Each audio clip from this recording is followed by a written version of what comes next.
The early 2000s is a transitional period for many people because maybe you were like myself, you had a whole lot of VHS tapes recorded and not, but then DVD comes out and you're thinking to yourself, oh, that's not going to look better. Oh my goodness, it does. And then maybe you're watching television, and whether you like wrestling or you absolutely hate it, everybody was talking about the Monday Night War, and in 2001, we had arguably one of the best WrestleManias of all time, WrestleMania X7.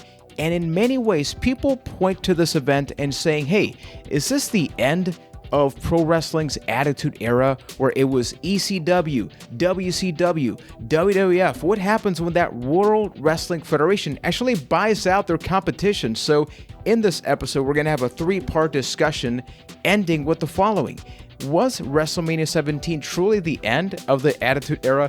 We're going to talk about that on A Cast of the Past with a brand new episode available each and every Sunday with yours truly. I'm Juan from Puerto Rico. Joining me from Boston, Massachusetts, we have the lovely, the incredible, the amazing Ryan McNulty. Now, Ryan, in your case, going back to 2001, what were you watching on the small screen? Of course, aside from professional wrestling, I was watching a decent amount of Nickelodeon and pretty much every sitcom that was on Fox, whether it was Drew Carey's show or I can't even think of another one, but Drew Carey's show was... I watched a lot of Drew Carey's show for some reason. And the other ones are probably great. Seinfeld. Seinfeld, of course. How could I forget? Seinfeld reruns. Oh, Home Improvement. And then a lot of The Simpsons as well. Wow, Home Improvement. I could talk about that one for hours, but that was an awesome show. Now, from London, Ontario, we have Keith Hamilton. Now, same thing. When you think about the early 2000s, what was on your menu? Not on the big screen, but on your home. Definitely a lot of wrestling as well, but man, I'm trying to think, I don't recall a lot of what I was watching around then. I know it was 90% wrestling, and when I wasn't watching the new stuff, I was watching my little VHSs of the old stuff, but the Drew Carey show for sure was in there, along with Whose Line Is It Anyway? And some of the best stuff. I don't know if it was that time in my life, but there was a minute in my life where I was really into game shows, and I would just watch nonstop the Game Show Network. It was just Card Sharks, Family Feud, Match Game, all those old reruns. That's what I would just watch constantly. And I feel like it was around then. So I'm going to go with that. That's actually a really good observation there, because when it comes to 2001, I was looking at some of the shows that made their debut. We have The Amazing Race. We're going to be talking about WrestleMania.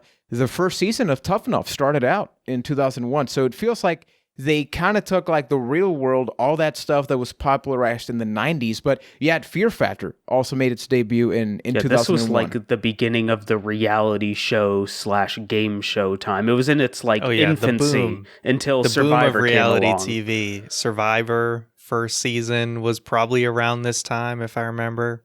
Yeah, a lot of that stuff. It was off to the races from there. And I think this conversation's very important, because when people talk about the Attitude Era and wrestling never being as popular as it was back then, I really do think it's also a lot to do with, hey, look, TV, the small screen was not the small screen. Let's think about, spoiler-free, any of that stuff. It's WandaVision, all these subscription services, watching things at home is just as big of an event now as it was going back to theaters back in the day. And I think that before, TV had this stigma where it's oh, you're only an actor for television shows. But I think in the early 2000s, a lot of that really did start changing. So how important do you think that evolution was with wrestling? Do you think that just the fact that so many other things became popular kind of led to wrestling not being as popular? Because it's hey, it's not like now where everything is available 24/7. Before, you got to choose. When that primetime slot comes out, you got to choose between Monday Night Raw, SmackDown, or any other show out there.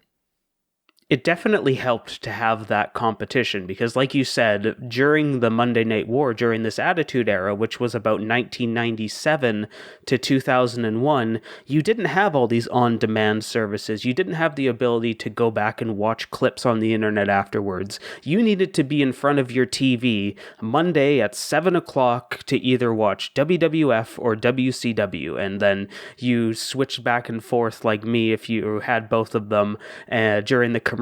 Like, it was an event more than anything. Like, yes, there were like actual events like the pay-per-views, but sitting down in front of your television and watching the show, and that went beyond wrestling. All of those shows that we mentioned earlier, like every time there was a new episode of Fear Factor, you needed to sit down in front of your TV Thursday at 6 or whenever it was. And then as things progressed, as the internet became more of a thing, like, I would argue that television never really recovered from that, right?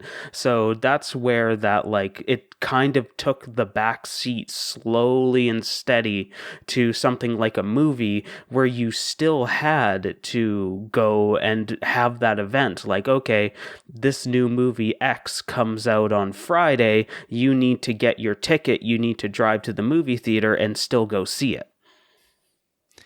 Yeah, maybe to kind of clarify in the context that live television never really recovered, but if we look at like television shows, I would say that, you know, wrestling during the 2000s, you know, the late 90s and the 2000s was, I feel like, current and like the perfect thing at that time for television because it was before DVDs had fully taken off.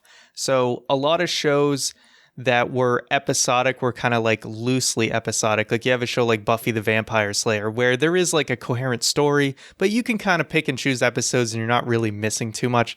And wrestling was kind of like that, and it was must-watch TV on top of that. So it's like you kind of had this storyline that was strung together, but if you missed an episode, it wasn't the end of the world.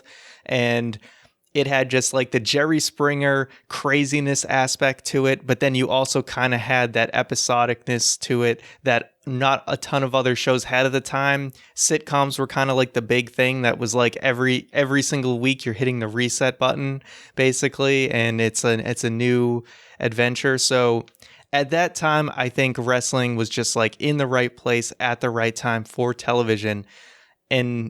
And then things like television shows evolved after this, and I think wrestling's still trying to catch up to this very day. But in 2001, it was still very much, must-see TV and really culturally relevant. That's a good point, because for those late 90s years when it was the thing to watch, like it kind of created a new form of television. Like, yes, it was around the whole live TV Monday Night Raw thing since about 95, but it really hit its pace in like 97, 98, 99, and it was the thing to watch until you had your reality TV shows, when that became the thing to watch. And then, yeah, like you said, wrestling kind of fell behind and never really caught up again. Yeah, in a couple of minutes, we're actually going to talk about specifically that, like what made wrestling cool during that time. But even though we're talking about like wrestling, sports, and we're not talking about the whole like predetermined things, just like I feel like as a TV viewer, when something's live, you're a lot more compelled to watch it, right? Because it's like, it's not as fun. It's anything can happen. It's live television, folks. Exactly. But then even then, I remember watching Fear Factor before knowing like who Joe Rogan is now, right? It's like, hey, here's this host known as Joe Rogan. What's he going to do in his life? But then the whole process of like having conversations with family members about who won, right? Like Survivor, it was the same thing. The Weakest Link, that made its debut in 2001. And I remember watching that, and it's like Who Wants to Be a Millionaire? It also happened around this time. Oh, that was huge. Yeah, that was a big event show where you sat down and you watched Millionaire every night.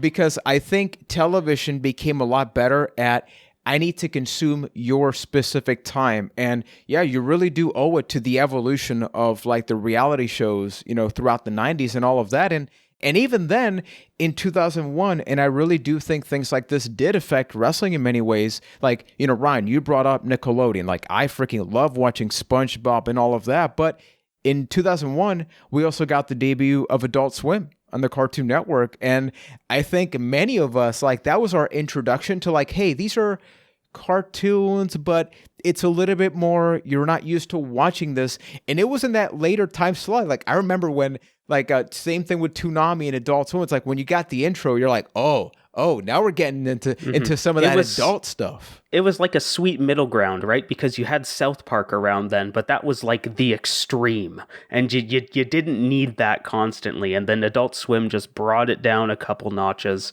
So it's like, oh, I can actually talk about this with people without seeming like a monster. Exactly. So now getting into our second question, and I think it's like a healthy transition. So we all recognize that TV was definitely evolving, and wrestling was around that time. Like, let's not forget, 1995, for those that are not big wrestling fans, was a very deep, dark time. That's when just like wrestling, 94, 95, people were we're not really going to a lot of shows. Wrestling became very lame with these just like outrageous characters.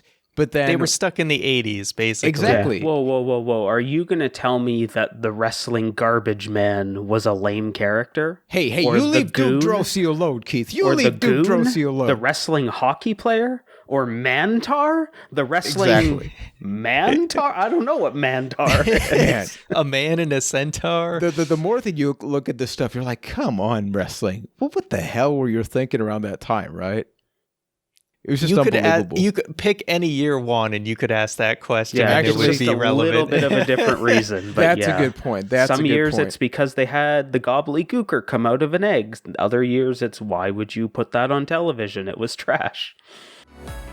Hey, thanks for checking out the video. If you liked it, please consider subscribing, and we are also available on podcast feeds. So search the name, click on the Sword and Stone, and enjoy a brand new episode every single Sunday.